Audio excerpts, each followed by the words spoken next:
Aujourd'hui, deuxième entretien. Je voudrais, Jacques Brel, tout en évitant un thème sur lequel on vous a beaucoup interrogé, je voudrais quand même, et laissez-moi parler, dire que cette bonté, cette générosité, ce sens de la justice exclut plus de la moitié du genre humain. Elles sont notre pire ennemi. Bon, oui. Alors ça, vous connaissez la musique. Oui. Bien. Je ne veux pas parler de Brel et des femmes, parce que les magazines et les hebdomadaires en sont pleins, qu'on sait tout là-dessus. Mais il y a un point sur lequel je voudrais vous poser une question, parce que ça me paraît grave. Il y a, dans une très belle chanson de vous, les bergers, il y a un vers qui dit ceci. Les garçons dans leurs rêves, les filles dans leurs frissons. Alors là, vous refusez aux femmes un domaine où elles sont reines, le rêve, et vous leur attribuez seulement une existence, disons, physique. Quand on a peur, on ne rêve pas, on a des cauchemars. Expliquez-nous les tout femmes ça. ont peur. Les femmes ont peur. Oh, les femmes ont peur. C'est pas de leur faute, hein, attendons-nous. Je constate que les femmes ont peur. Je crois, je suis même convaincu que voyant la tour de Pise, pour la première fois, un homme se dit que c'est beau, et une femme se dit, tiens, elle va tomber. Je suis convaincu de ça.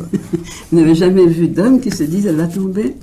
Ah si! Ah ben si, mais attendons-nous. Il y a beaucoup plus de femmes qu'on ne croit. Mais est-ce que c'est une réponse à la question que je vous pose? Absolument. Parce que vous me dites que les femmes sont dominées par le rêve, enfin possèdent plus de rêve que l'homme, je vous dis non. Un rêve qui est basé sur la peur n'est plus un rêve, c'est un cauchemar. Pourquoi est-ce que c'est basé sur la peur? Parce que les femmes ont peur. Mais une femme peut être dans sa cuisine ou tricoter. Elle a quand même peur. Elle a quand même peur qu'un type ne rentre pas, qu'un type fasse ceci, qu'un type fasse cela. Mais peut-être au contraire qu'elle rêve pendant des années à un garçon qu'elle a rencontré quand elle avait 18 ans et qui est passé sans la voir. Les femmes ont un pouvoir de rêve et d'attente que vous leur déniez absolument. Votre garçon qui attend Madeleine. Mais Madeleine n'est pas une femme, là, n'est-ce pas? Ah, mais je suis bien Madeleine, de votre avis. c'est l'acte d'attendre, c'est justement ce que je n'aime pas. Mais je suis bien de votre avis. Alors ça, venons-en à Madeleine, si vous voulez, parce que c'est quand même encore la même histoire merveilleuse avec vous. C'est le besoin de l'impossible. Non, pas du tout. Si. Pas du tout. Madeleine, pour moi, c'est un type qui attend. Il n'y a rien à attendre. Il sait qu'elle ne viendra pas. Madeleine, ça peut être Dieu, ça peut être la fortune, ça peut être n'importe quoi. Et lui, il se bute, il va continuer à attendre, C'est exactement la même chose que les gars qui vous parlent d'une paix juste et durable. Je ne sais pas si c'est quand même pas le besoin de la chose qui ne peut pas arriver, le besoin d'un... Non. Non. Dans mon esprit, c'est pas du tout ça, en tout cas. Bon, alors, dans l'ensemble, disons que depuis que vous êtes un homme, un adulte, les femmes vous ont déçu. Mais les hommes aussi. Non. Ah, j'ai jamais dit ça. J'ai jamais dit que les femmes m'avaient déçu. Ça, c'est absolument... Elles ne m'intéressent pas beaucoup. Mais déçu, non, parce que déçu, il faut attendre quelque chose. Et jamais vous n'avez attendu? Une fois, oui. Et vous étiez très jeune? J'étais amoureux de moi. Non, j'ai jamais attendu, je sais. Ni des femmes, ni de l'amitié des hommes, ni de... Non, et en plus, c'est un parti pris, je veux pas attendre. C'est un parti pris, c'est une politique, enfin, si vous voulez. Je ne veux pas attendre. Mais qu'est-ce qui peut bien vous arriver? Rien. Mais les autres ont quelque chose à donner. Oui, ça n'a rien à voir. C'est tout avec à le voir. fait d'attendre. Non, alors, parlons de rencontre. Parlons de rencontre, mais pas d'attendre. On n'attend pas une rencontre, on donne rendez-vous à quelqu'un. N'est-ce pas? On n'attend pas quelque chose. Alors moi, ça me semble aberrant, ça. Attendre quoi? On est là, on se dégrade doucement, puis on va mourir, puis qu'est-ce que vous voulez attendre? Pourquoi voulez-vous que quelqu'un brusquement se mette à s'intéresser à vous? S'il s'intéresse à vous, de toute façon, c'est mauvais surtout pour lui, parce que c'est qu'il se fait de vous une idée fausse.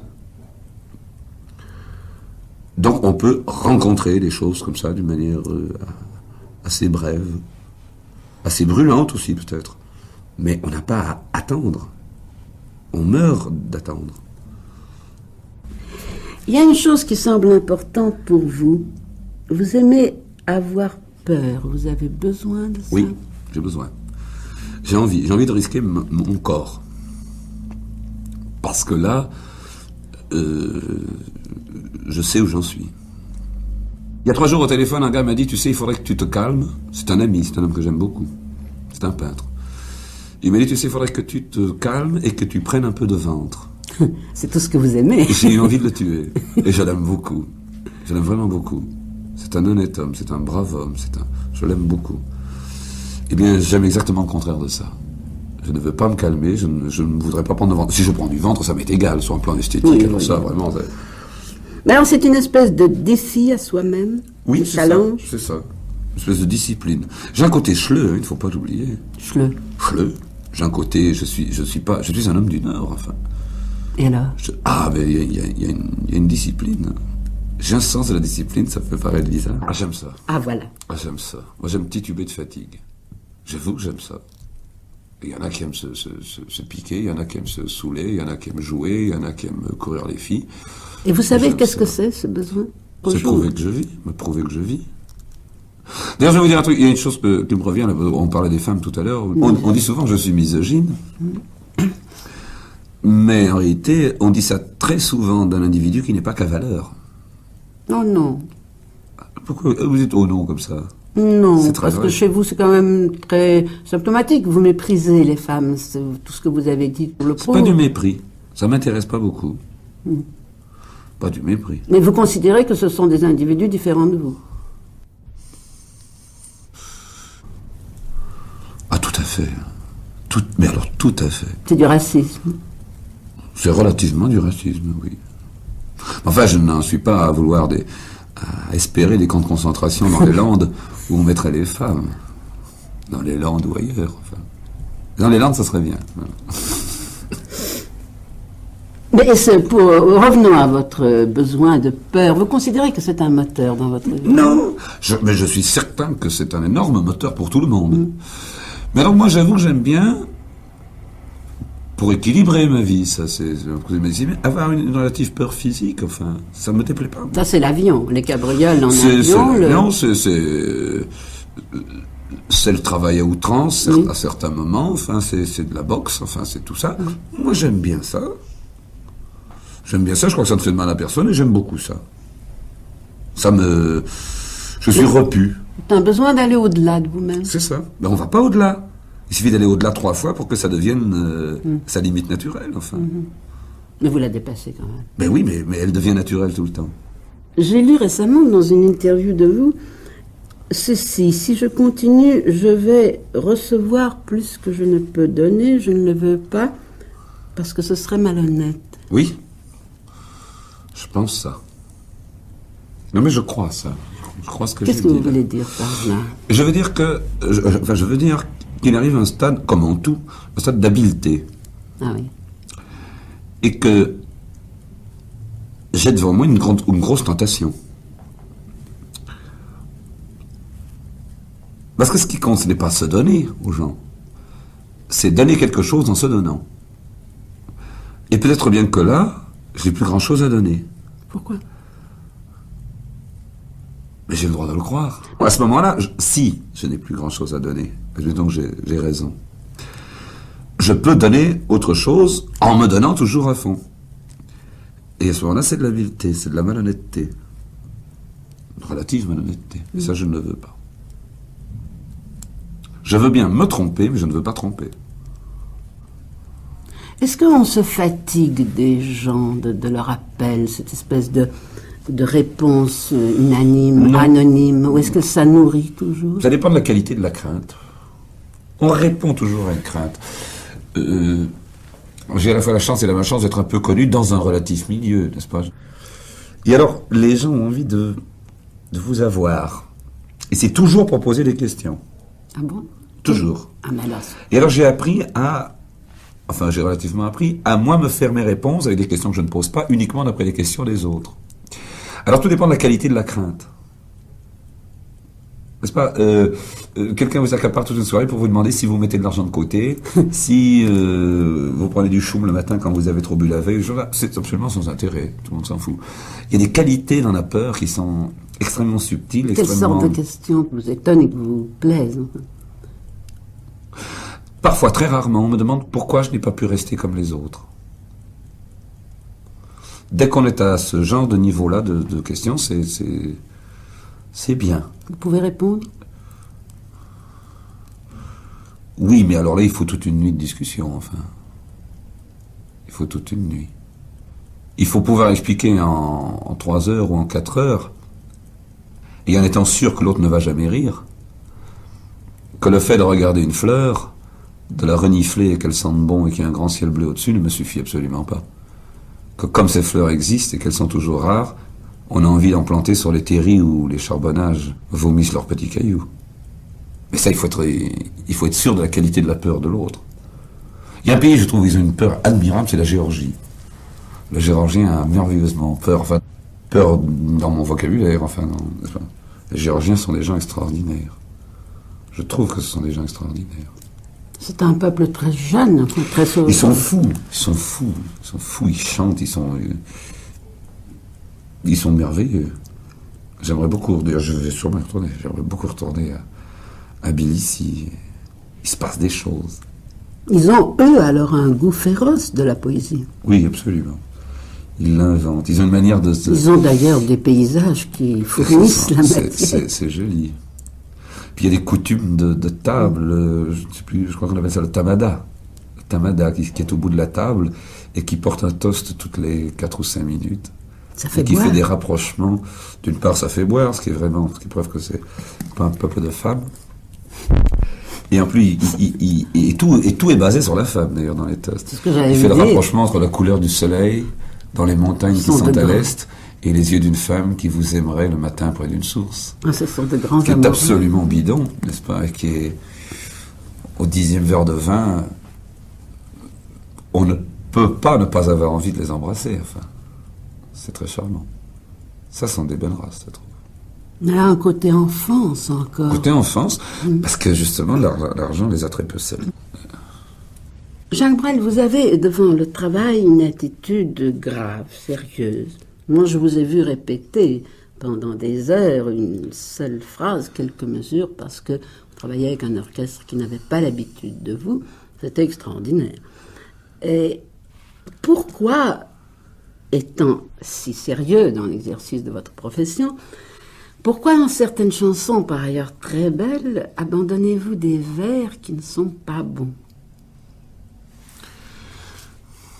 Parce que je ne peux pas mieux. Oh, c'est pas vrai. Ah, je crois que si, c'est ça. Je crois que c'est ça. Est-ce que vous n'avez pas envie de travailler encore ? Ah non, parce que je travaille beaucoup. Je peux pas mieux. Ou alors que j'estime que ce vers est vraiment à foutre aux poubelles et tout, mais qu'il correspond plus à la réalité de ce que j'ai envie de raconter, et que la perfection technique à ce moment-là m'indiffère. Mais si j'avais vraiment du talent, je pourrais arriver aux deux en même temps. C'est sûr, c'est sûr. Cet amour des mots que vous avez, parce que ça ne dit pas que vous ne l'avez pas, c'est extraordinaire, il n'y a qu'à vous voir comment vous les modelez quand vous les chantez, ce que vous en faites de chaque mot. Il y a un amour très grand au départ qui est, au fond, vous allez vous fâcher, mais c'est une forme poétique d'aimer les mots. J'aime bien les mots quand ils donnent la couleur que je veux. Ce sont des outils. Vraiment des outils. Est-ce que vous savez d'avance la chanson qui marchera et celle qui ne marchera pas, ou est-ce que c'est le public qui fait sa petite anthologie ? C'est quand même le public. Vous avez quelquefois des étonnements dans ce domaine ? Oui. Par exemple ? Une chanson comme Amsterdam n'aurait jamais dû fonctionner. Vous n'avez jamais pensé qu'elle marchera comme ça ? Jamais. À quoi vous attribuez alors le succès énorme ? Je ne sais pas. Il y a une sorte de balancement musical un peu qui peut expliquer certaines choses. Et puis, le mot Amsterdam est joli. Vous ne pensez pas que vous créez là un monde, une fois de plus, un univers qui est cela, qui est ces marins d'Amsterdam ? Peut-être. Je ne sais pas. Ça, c'est pas mon travail, ça, de savoir après. Mon travail, c'est avant. Après, c'est un peu fini. Est-ce que partout les mêmes chansons ont le même triomphe ? Pratiquement. Ah oui, Pratiquement, même dans des oui. pays différents ? Pratiquement, oui. Ah oui. Pratiquement. Est-ce que ça influence vos prochaines créations ? Non, pas du Non. tout. Et quand vous pensez à une chanson, vous pensez, bon, les mots, puis la musique, et finalement le geste, l'attitude, vous les créez quand ? Ah non, c'est jamais répété. Ça, ce n'est jamais répété. C'est Alors la spontané ? chanson est finie.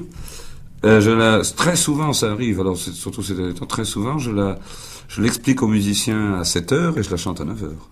Et le geste et l'attitude Ça vient. Ça vient. Il faut 2-3 jours. Et puis ça vient après 2-3 jours. 2-3 jours. Après 2-3... Parce qu'après, je ne la répète plus jamais. Après 2 ou 3 tours de chant, elle y est, et puis après 15 jours, elle est polissée. Alors, elle est modelée, je veux dire. Mais ces attitudes et ces gestes viennent spontanément. Oui. Oh, c'est Et extraordinaire. ce sont eux qui déterminent un petit peu l'état d'esprit du gars qui chante. Parce qu'en réalité, quand je chante une chanson pour la première fois, je ne sais pas du tout qui chante. C'est impossible, ça. Et ce n'est qu'après que je sais que le gars qui chante Jeff est fait comme ça et comme ça. Ce sont mes mains qui le disent. C'est mon corps. Ah oui. J'attache beaucoup plus d'importance à mon corps qu'à ma Vous pauvre savez que c'est très tête. important ce que vous dites là. Oui. Et pourtant, vous renoncez à la... Le gars des bonbons, pour moi, j'ai jamais su si c'était une ordure ou un naïf. C'est les deux, non? Ah non, c'est une ordure, maintenant je le sais, mais c'est mon corps qui me l'a dit. Et il y a d'autres chansons comme ça? Ah, plein. Plein. Dans ces gens-là, Oui. le gars qui chante, je n'ai jamais su si... Enfin, en l'écrivant, ce personnage m'a paru très trouble, enfin, en l'écrivant. Et maintenant, je sais que c'est un faux témoin. Comment un faux témoin? C'est un faux témoin. C'est un type qui raconte une famille à quelqu'un, et puis toute son analyse est fausse du fait qu'il est amoureux d'un membre de la famille, de la fille. Et qu'en plus on lui reproche d'avoir dégorgé des chats, et qui me dit Jamais tué de j'ai chat. jamais tué de chat, ou alors il y a longtemps, ou bien j'ai oublié, Il sentait ou il ne mauvais. sentait pas bon. C'est très grave ça, monsieur qui vous dit qu'il a tué un chat parce qu'il ne sentait pas bon. C'est un faux témoin, c'est un...